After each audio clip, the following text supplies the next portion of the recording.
the muscle cell doesn't want anything else in there, so the insulin is going to put it into the fat cell. It's going to keep doing the triglycerides and the cholesterol, and the fat cell gets bigger and bigger and bigger.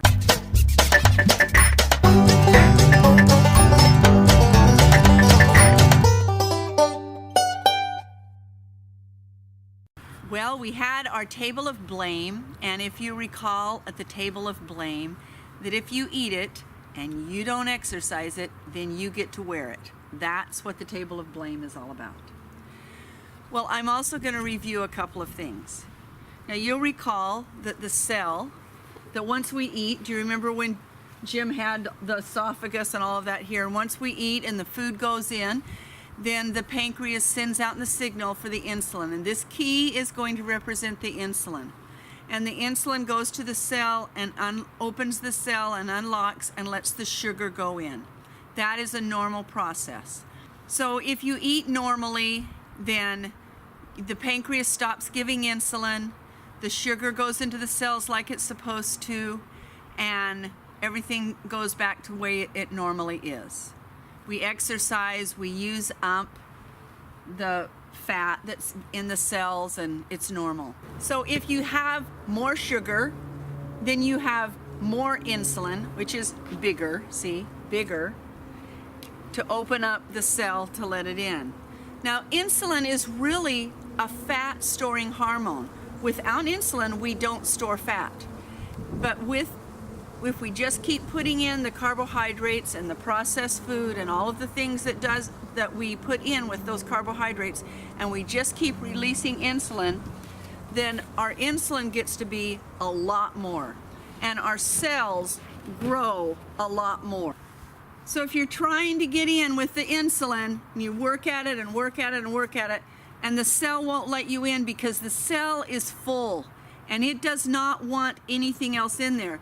So let me reiterate, the muscle cell doesn't want anything else in there, so the insulin is going to put it into the fat cell. It's going to keep doing the triglycerides and the cholesterol, and the fat cell gets bigger and bigger and bigger. It really has no threshold. It's just going to get big.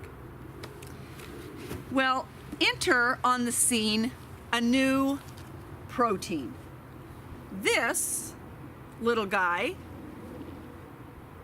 he announces he's a protein on the fat cell. And he tells the hypothalamus, way up here in the top of our head, hey, I have enough to eat. I am not hungry. You don't need to store anymore. So it turns off, the insulin can go away, and I'm going to do this. Down behind in the back, in the spine, if he turned around on the back, where our nervous system goes down, there's a vagus nerve. The vagus nerve and the hypothalamus, vagus nerve, hypothalamus, communicate back and forth. And the vagus nerve, this talks to it, the brain, and the brain says to the vagus nerve, okay, they're full, they don't need any more. Well, what happens is this. I'm going to tell you a quick story. Dr. Robert Lustig, remember, he's an endocrinologist, and he works with children. And he has these children who develop brain tumors. And when they get cured from their brain tumor and all of the chemicals and the chemotherapy and everything that's happened to them, what they're finding is it kills the cells in their brain that allow the leptin to respond to it. So the leptin goes there and it just, nothing happens. It doesn't respond. I'm going to take you back for a moment.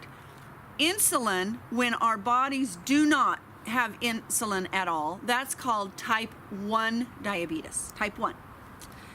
When we don't have any leptin, there's not a name for it except that we are leptin deficient. But what happens when we are leptin resistant?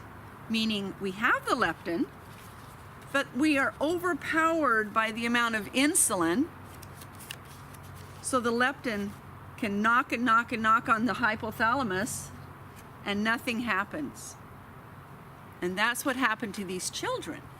So these children were cured from their cancer, but they got fatter and fatter and fatter, and they were starving all the time. And so they would eat, but they didn't want to move, because that's what the vagus nerves tells them to do. Don't move, don't exercise, don't do anything, just sit. And an experiment was done with mice. And I'm showing you a picture of 2 mice right now. And they injected this little mouse by taking out all of the leptin, the way they did it. They made it that way, so it did not have leptin. And it just ate and ate and ate and ate and ate. And the only way that it would go movement whatsoever was if food was put across the cage, and then it would waddle over and eat that food. Well, then they gave it replacements of leptin, and they watched the activity levels just rise and come back up.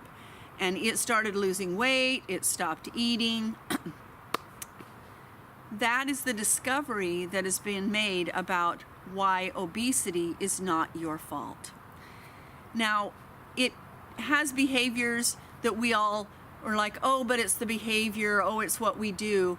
But what we're finding is, what Dr. Lustig has done several research studies on, is that it's the hormones of leptin and insulin that control the way that you eat and the way that you are active, and then as a result, you gain weight. Well, it's not that you gain weight, it's this, that your cells are reacting to a condition, that they... It's a condition. You have no way to unlock any good cells, and so your cells get fatter and fatter and fatter. The 2 things that he has us do, and one is alter our hormonal environment, and then alter our environment itself. And so we're going to go into those. There is some hope. It does take work, but please know that it doesn't matter if you are extremely obese or if you're thinner, like most people say that I am, or that Jim is. If we don't eat right, we still have the insulin meter around our belly. And we still do, because we don't always do it right. And that's where it goes. Well, for example, 9 years ago, when we first started this, we were a lot more careful. We'll say it careful. We may be kind of extreme on what we did and did not eat. And we lost more weight. We lost this... I had nothing. It was completely flat. We lost this extra fat around our midsection. And now we've learned that we can get by with doing less effort. And so we eat things, maybe too much bread, that type of thing. And not really too much, but more than we should. That makes it too much. Plus, we travel a lot back and forth to the city, and we have to eat out at different places that don't have what the choices are tough. So as a result, we end up with more around our middle, and for us, it's a very rapid measurement. We know if we go for a period of time without eating those things, it goes away. We start eating it, it comes back immediately. Really fast. We know really it. Fast. So we've watched it come and go over the years as we've done better or done worse. What they're saying is true. It works that way, and we can see that if we persisted and didn't try to control it, it would get more and more until we got into the condition that they're talking about, that it's out of control. We don't want to move, we don't want to exercise, and we want to eat too much.